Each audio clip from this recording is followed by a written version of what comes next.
Thanks. Some wonderful presentations. So we go to Imaginiti. Imaginiti is an idea whose time has already come. Though we call it as the school of the future, but the future is already here. Here's a short vision statement which has a lot of big objectives. We enable children to create worlds of tomorrow by helping them explore their purpose, imagine new possibilities, and learning to create novel experiences. The problem with today's education system is that it caters to the left side of the brain. It caters to the logical reasoning. We want to change that. We want to convert that into a system which tickles creativity and therefore creates our children, creates thought processes which lead to all this. Next. This is the team. I'm Soumya Shankar. We are a combination of people who have been into music. Me and Smita both have been practicing musicians. We are blessed to have Himesh Mishra with us. He has been a leading luminary from the AI side, and he helps us with the technology side, long-time IBMer. We also have the blessings of Mr. Dhane, Professor Dhane, who is a Padma Shri, and who has been a leading light in terms of the education and the need to do new stuff. As we said, AI and machine learning and all sorts of initiatives are going to look at jobs which are going to go into a different domain. We want to correct that situation and ensure that we have a future for the children, which includes things which they create rather than things they do as per carrying out a rote. You can see the statistics. They are both a challenge and an opportunity, and it's self-explanatory. Next. This is a very key metric. We see the two comparisons between the skills which were required in 2015 versus the ones required in 2020. And you could see the one single factor. Creativity has moved from 10th position to 3. And number 3 is something which is very, very high. I'm sure it's going to go very quickly to number 1's position. And creativity is something which our schools are failing to address right now. Next. Self-explanatory. We are all victims of this, and we want to correct this. Next. Next. Finland is one of our inspirations, where the school of the future, the open schooling system is already in place. Next. This is the 3-piece strategy that we have. Explore, imagine, create. We want to tickle the creative buds of the kids through our exploratory, multisensory mode of education, which enables them to innovate and create a lot more. Next. Shantiniketan. We have all heard about Shantiniketan. We have consigned it to a museum. We want to bring it back. We want to make Shantiniketan and the Finnish School of Education our inspiration. Next. Self-explanatory. We are all going into a in-the-moment learning era. Next. We have our setup already in Electronic City in Bangalore, and these are some of the small statistics. We have already impacted about 3,000 learners and close to 60,000 hours of intervention through our courses, through our workshops. Next. We have a 5-pronged model, essentially looking at 2 towers of delivery. So what we offer is in-school model, which is a deep learning seated inside a school. We create our centers inside the school, or we have Imaginiti workshops. Next. These are the workshops which we are offering. Next. Deep school model, a very detailed insight into the model where we put in our capabilities within the school system and run it as part of their curriculum. Next. This is already done. Next. This is deeply impacted by technology, and technology would run into these 9 towers, especially creating an online marketplace, heavy usage of artificial intelligence to ensure that the multiplier effect of this model comes through. So whatever we offer in terms of our in-school model versus the workshops, both of them have to be offered on a technology platform. So the digital platform occupies a huge, huge part of our offering, and that is where the force multiplier for Imaginiti will come from. Quick summary and ask, and we'll do a quick thing what we do with our kids. You know, different things to be done with different people. We have all heard of our national anthem. There is a sargam behind that. We have ensured that some of the kids learn that sargam. It's a beautiful sargam, and I invite Smita to do a part of that. So let's make India more creative. Let's make India more musical. So I would like to just give a demo of what we do with our schools. So all of us know the national anthem, how we teach it to all our kids, and 600 kids already know to sing national anthem in the form of sargam. Would you like to just learn the first line of it with me? I'll teach you, and then you can just repeat. So it goes something like, Sari ga ga ga ga ga re ga ma. Please repeat. Sari ga ga ga ga ga re ga ma. Please repeat the whole sa re ga ga ga ga ga re ga ma.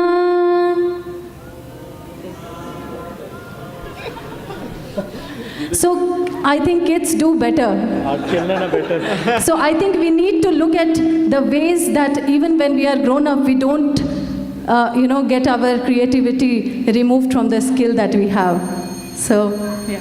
Thank you, Smita. And 600 children, as we speak, have already gone through this routine and they are doing wonderfully well. If time permits, we'll show you that clip. But this is all what we have right now in terms of our presentation.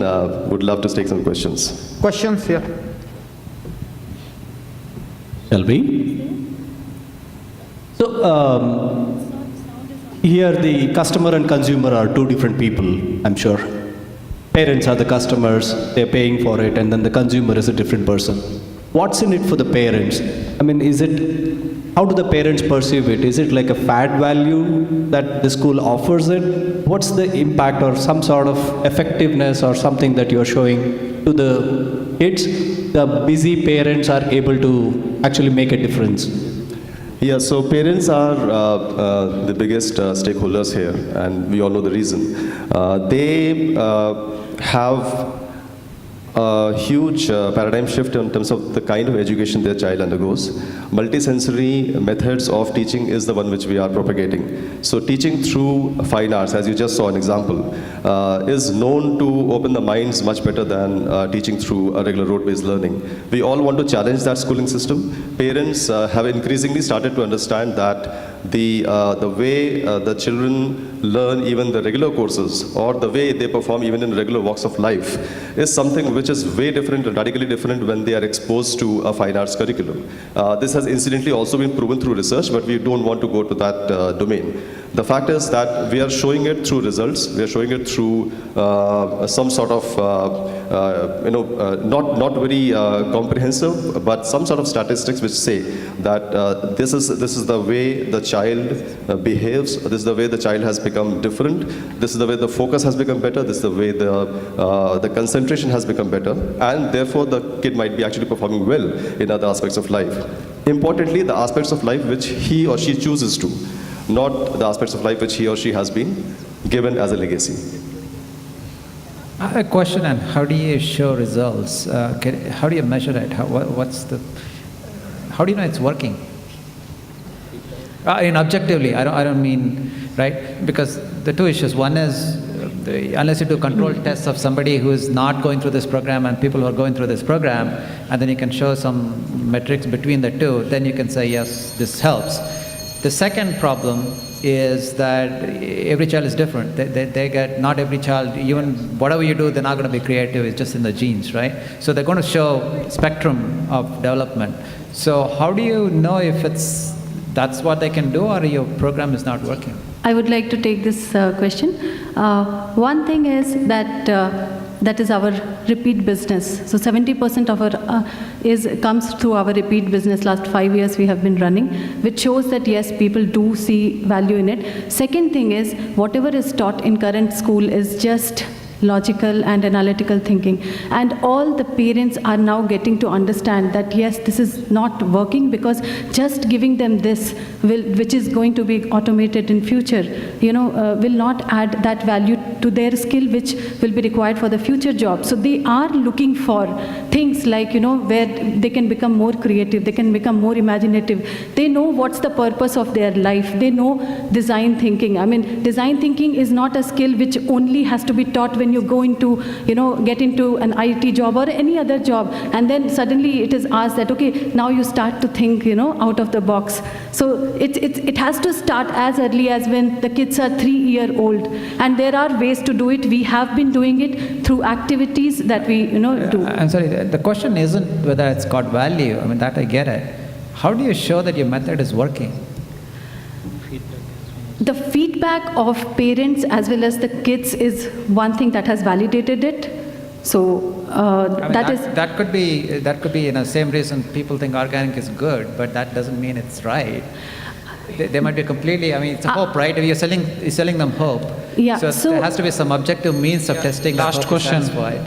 So the thing is, you know, the time frame where we can see that these kids are better than, you know, it will take some time. So it's 5 years or, you know, it will take some time for us to see how they are doing in other areas of subjects. So If I can quickly come in. So there, frankly, is not a statistical measure to show the difference. I mean, a lot of people are still figuring that out, and that is where our partnership with the school in Finland is going to lead up to.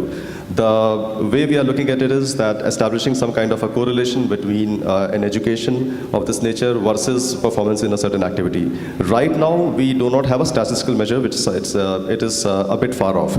Right now, what we count on is let's say some sort of an empirical evidence of how the kids have been performing, and the base that we have, which is about 3,000 learners, which is also set to grow because we'll get more data points from 2 other schools which are going to sign up with us now, is something which is going to give us a very clear standing on where this effectiveness of the measures lie.